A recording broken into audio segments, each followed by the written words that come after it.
Fishful Thinker Television, brought to you by Sportsman's Warehouse, the great indoors for those who love the great outdoors. Toyota Trucks, moving forward.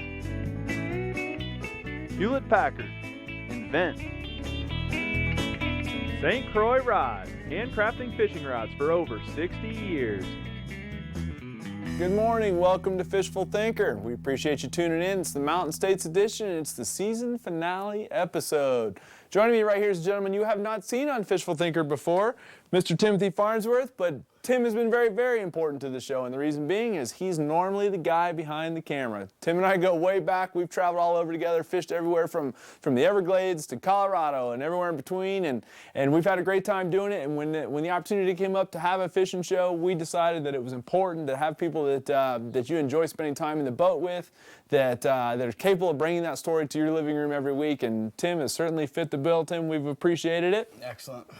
There's nobody better to give you a season recap than Mr. Tim Farnsworth here. And so what's going to happen is we're going to have a full recap show today. The highlights, the lowlights, plenty of those, and everything in between. So we're going to have a good time with it today. So get comfortable, grab a cup of coffee, and we appreciate you watching Fishful Thinker.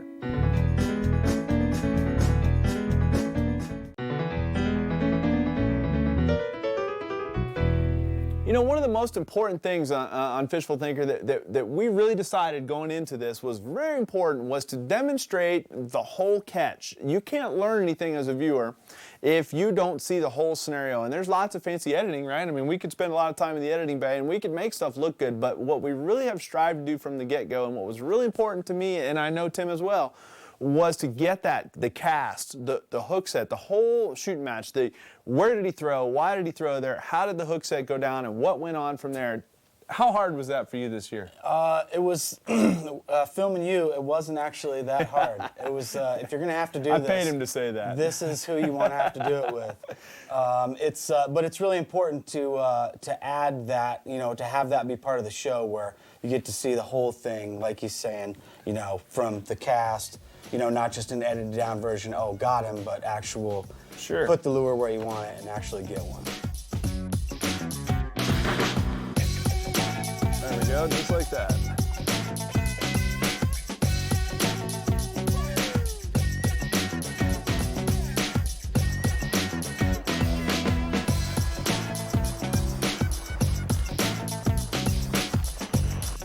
See if we can get another one here.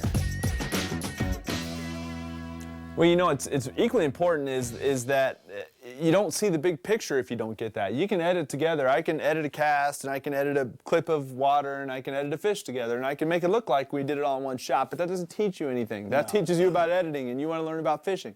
So it's important to show the whole shooting match, and that's something that was very important, and which is why I wanted Tim involved from the get-go. We fished all over the place. We've caught snook.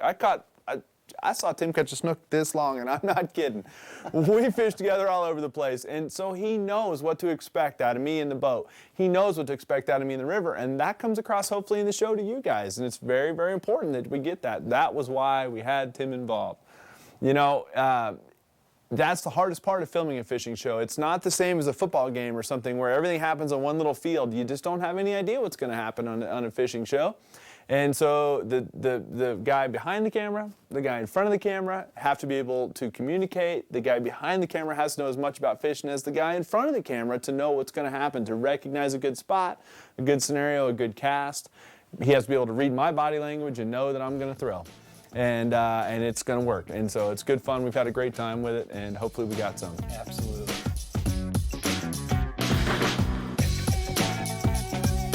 There we go, right off the bat. Oh, buddy. Yeah.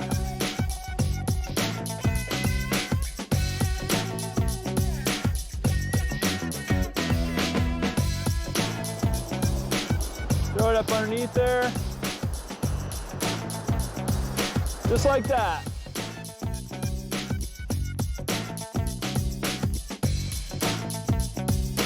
Like that.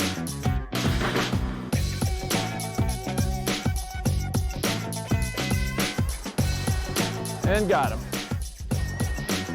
All right, comes across the current. Gets in the slack current. There he is right there, right in the slack current, just like he's supposed to do. That's a nice one. You know, a lot of times, because the fishing show's only, say, a half an hour long, you know, we strived for an hour, but altitude wouldn't give it to us, maybe next year. But at any rate, fishing show's a half hour long, so I can't show you a cast that might take 3 minutes to take place from the time I throw it to the time we hook a fish. It's very possible that it might take too long to realistically incorporate it in a TV show and keep your attention. So sometimes we settled for hook sets. Early in the show, we were happy to get every hook set we could get. Then we progressed and we wanted to, well, we want the throw, we want the cast and the hook set and the retrieve. But we're happy to get hook sets as well. And fortunately, we set the hook a lot. There we go.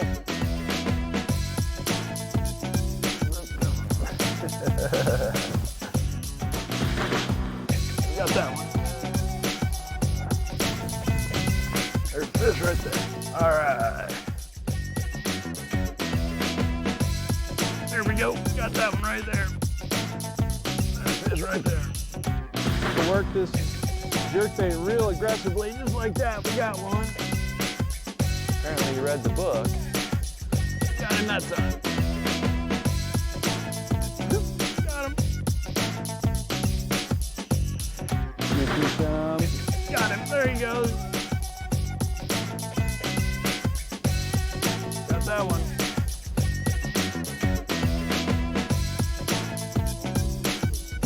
And yet that fish, here he comes. Got him that time. All right. Well, that's tough to do on anything but braid with a light little popper like that. And I was rewarded with a fish. And got that one, just like that. That's why we call it fun with fish.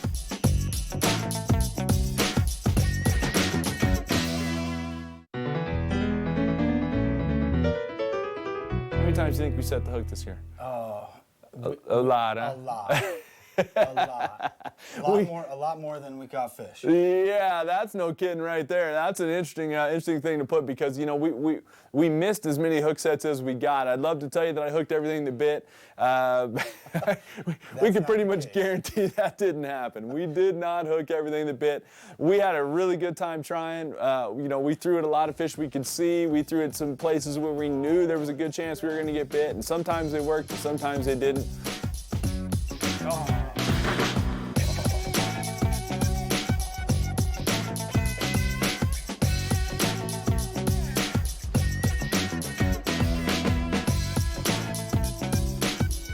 Oh man, you see that? I had that one. I hit the cameraman with lures on missed hook sets. I hit guides with lures on missed hook sets. We definitely justified having sunglasses this year. Yep, that's part of it too. That's just all part of it. And whether you're the fishing buddy or the camera guy, you gotta stay heads up. Oh, I ain't no kidding. Yeah, the sunglasses muy importante.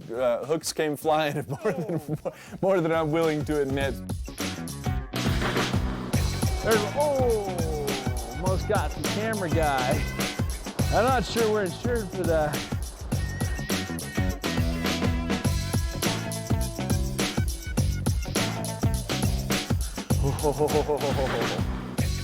Got him right on. Oh, I missed him.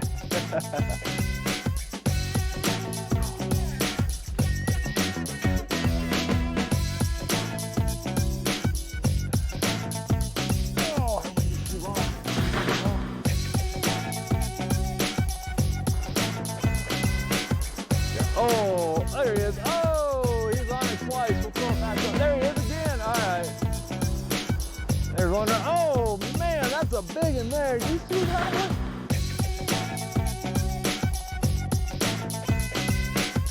Oh, nerves. Oh, nerves. Don't let him have it. Oh, man. Ooh, that's a big one there, folks. That's the one we want right there. Stay calm. You know, we were just reviewing a bunch of footage in the office in here and looking at all the footage for the year, and it became apparent as we're laughing out loud that we had lots of mishaps this year. You know, you wouldn't think. You'd think, oh, it's not that hard. You're just going fishing, right? Well, we caught a lot of fish. We had a lot of fish make clowns out of us. If you saw your buddy handle the net the way Chad's handled the net sometimes, let alone not have a fishing show, you probably wouldn't fish with the guy again. Yeah, we weren't too smooth with the net. Nets have never been my big thing. We weren't real smooth with the net this year. Between nets being too small, nets with holes in them, nets with lures snagged in them, nets with fish jumping out of them, you name it. We had net fails, as they say. We could have just a big fail for our netting ability this year. You know, we netted a lot of fish. We had a good time with them, but we had an equal number of fish that pretty much made clowns out of me with the net, or people that were with the net with us. We even had a girl that made fun of the size of our net, and I don't know how good that is. And then it turned out to be prophetic because a pike we catch didn't stay in the net. No, flopped like, you know, like all the fish that you caught that you couldn't lip this year.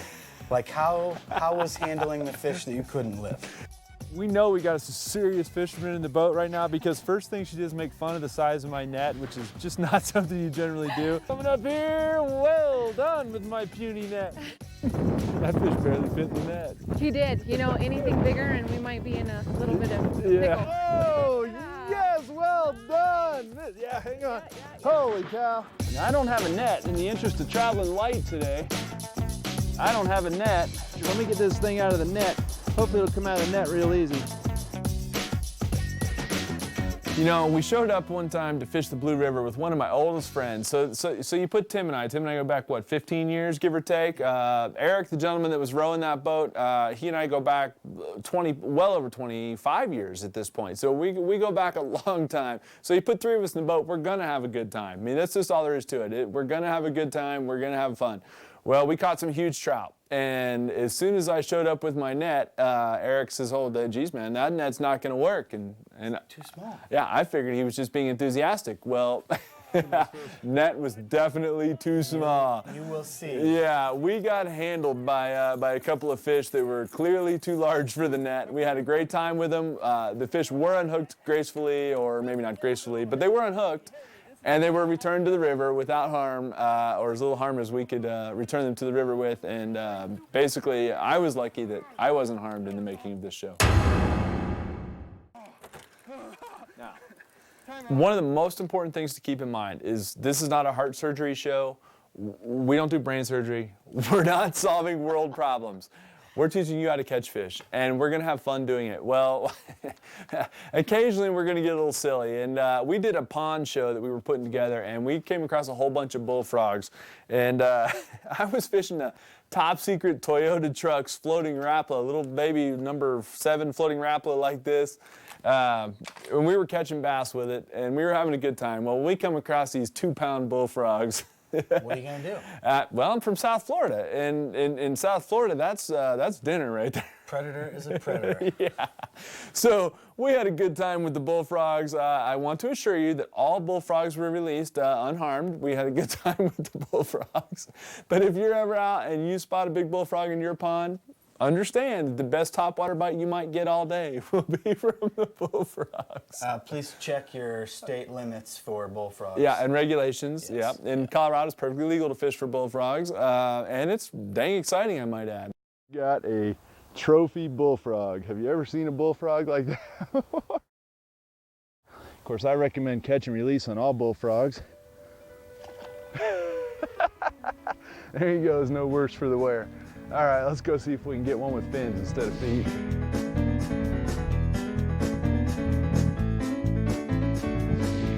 We fish for a variety of species. I mean, everything from bluegills to trout to bass to walleyes to pike. And the thing that makes it funny is that we caught the vast majority of them on the same style of baits. We used either a jig, generally with a gulp product if we could get away with it. If it's not legal there, then we use some unscented plastics, but mostly we used a gulp product. Most commonly, a 2.5-inch minnow like this, little gulp 2.5-inch minnow.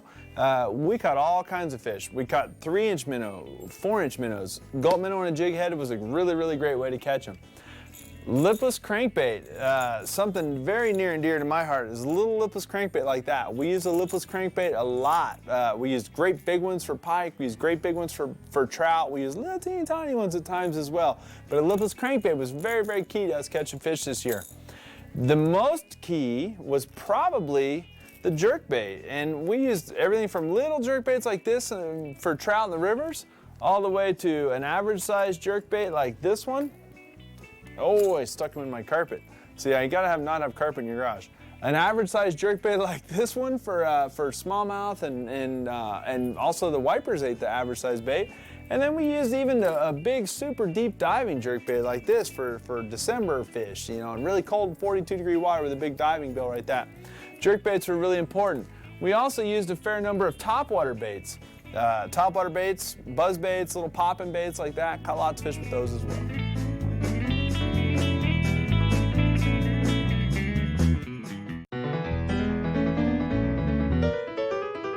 Yeah, fish handling is important, right? You got to be smooth with your fish handling, but I'm a bass guy. I'm an old school bass guy. Big bass, you can grab them by the lip, it's all good. Big snook in South Florida where I'm from, definitely grab them by the lip, it's all good. Well, some of those brown trout got teeth, man, and we don't even want to talk about the bite. Wiggle, wiggle, wiggle.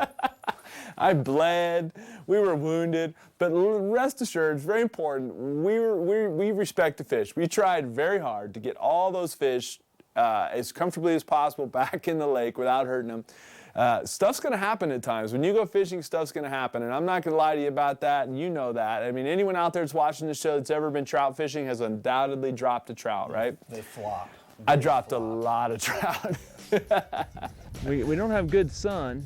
Oh man, he got away. A little grayling there. That's a baby grayling. They're hard to handle. So we gave up on those for a few minutes, and we're fishing with just a whole variety of shad colored baits. Troy's gonna dance with this one real quick. Definitely kiss that one. What is this? Let's get it back. Holy cow, we're nuts. I volleyball spiked about an 8-pound rainbow in the Blue River that I flung him up in the air. Right when I went to release him, he jumped out of my hands, and he's hanging suspended in the air over the top of our rower. I mean, just fully hanging there. Like there's this huge trout, and I'm just like, swatted him out of the boat so he landed in the river instead on the guide. Fishing is fun. I mean, bottom line, let's not beat around the bush. We all fish because it's fun. None of us fish because we have to catch dinner. Although there's been a few times where our wives let us out because they were fully expecting some fresh walleye or some fresh bluegills. We don't want to talk about that. Fishing's supposed to be fun, and one thing I can guarantee you is we had a good time this year. Even the days that went wrong were fun. I mean, there's an old proverbial saying that you know, the best day fishing or the worst day fishing is better than the best day of work. Well, when you combine fishing with work, that saying gets kind of blurry, but I can assure you that we had a good time, did we not? Yeah, big time. We had fun. Whether we caught big fish, little fish, or no fish at all, we had a good time. Just for good karma, I'm gonna go ahead and eat this one. And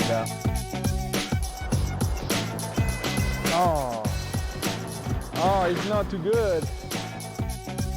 Come on, bud. Beauty of this kind of hiking with the dog in the national forest like this is he gets to come out and go along with as well. Life is always good when the dog tags along. Here's a bite right here. Oh, you're kidding me. Did you get bit too? And you broke yours off? He is a skinny one. Are you picking on the skinny one? I'm trying. God, dang it. We try to be lighthearted. Most importantly, we try to be informative at all times because fun is good, but informational fun is better. And there's nothing more near and dear to my heart than teaching fishing. And so hopefully that you know you guys have enjoyed it and you've enjoyed watching some of the episodes we've had.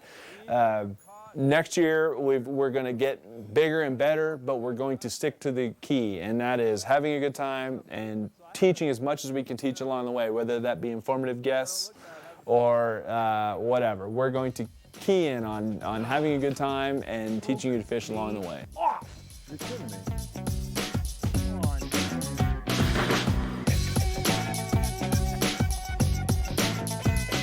I think, yeah. Oh, best fish. Dude, he looks like a redfish in the water. I'm guessing it ain't, but he sure looks like one. Look at the color on that thing. You know why? It's a big old sucker. And he ate my crankbait. As a white sucker, that's a trophy one. We're gonna have this one mounted. We got into a bunch of wipers with Troy Coburn was the guest on that show, and we were down at Pueblo, and man, there were some boils going on. A boil, of course, occurs when a bunch of wipers push a bunch of shad up to the surface, and then they blow into them and eat them, and it's hard to get on film. It happens spontaneously, but it's absolutely amazing to watch.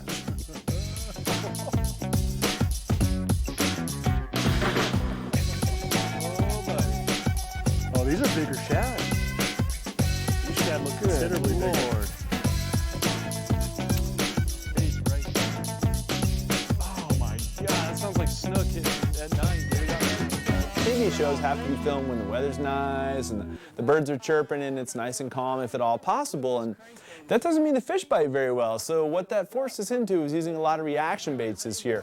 Jerk baits, lipless crankbaits, snapping jigs real hard, things to get fish to react was the key. Got a 6/0 Superline hook buried in the roof of his mouth. Even matches my fly rod, see that? It's important in fly fishing.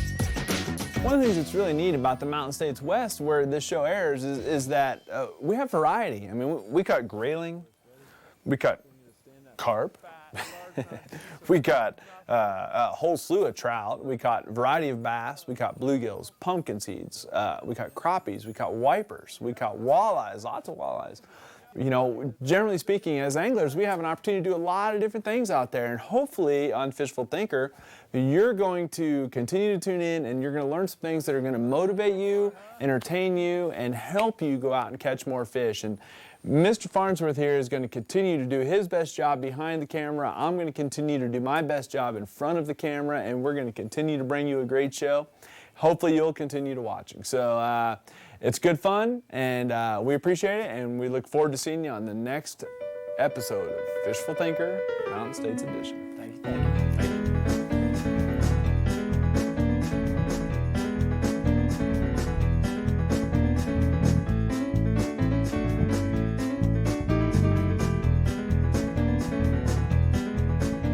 Oh, and he came off. Oh, he came off. Oh, he come off. There he is, right? Oh, he came off. Oh, he jumped and came off. Wish she had a bigger, oh, she's got a monster. Oh! He stretched, but how can you have more fun than that?